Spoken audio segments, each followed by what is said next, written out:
မိတ်ဆွေကလက်ဖက်ရည်တော့ရင်အချိုပေါ့မှကြိုက်တာလားဒါမှမဟုတ်အချိုရည်ဘူးတွေကိုဆွဲလန့်နေသလားတကယ်လို့သာဒီနေ့ကစပြီးတကြားကို14ရက်လောက်လုံးဝဖြတ်လိုက်မယ်ဆိုရင်တင့်ခန္ဓာကိုယ်မှာမော်ဇန်နဲ့အပြောင်းလဲတွေဖြစ်လာပါလိမ့်မယ်အထူးသဖြင့်နံပါတ်3အချက်ကမျက်နာကို10နှစ်လောက်နူးပြိုသွားစေမှာပါမင်္ဂလာပါ Tips for Health Channel မှာကြိုးစားပါတယ်တကြားဆိုတာအရသာရှိပေမဲ့တိတ်တဆိတ်တက်ဖြတ်နေတဲ့လူသက်သမား silent killer လို့တောင်ပညာရှင်တွေကတင်စားကြပါတယ်တကြားဖြတ်လိုက်ကနဲ့ချက်ချင်းရလာမဲ့အကျိုးကျေးဇူး၄ချက်ကိုပြောပြပေးပါမယ်ပထမဆုံးတိတိတာတာခံစားရမှာကဗိုက်စာတာနည်းသွားပါလိမ့်မယ်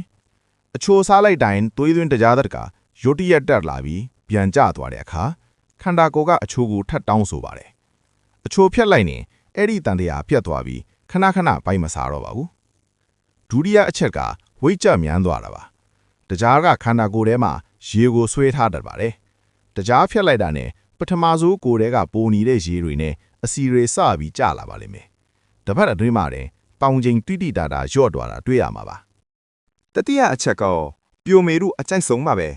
တကြားဟာအသားရည်ရဲ့ collagen တွေကိုဖြည့်ဆည်းပြီးအရေးကြောင်းတွေဖြစ်စေပါတယ်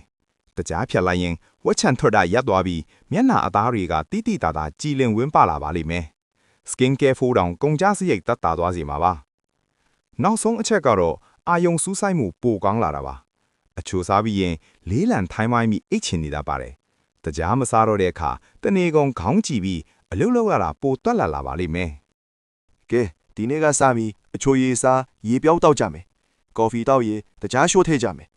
14ရက်လောက် challenge လုပ်ကြည့်ပြီးရလက်ကိုပြန်ပြောပြပေးကြနော်ကြားမှာကြပါစေ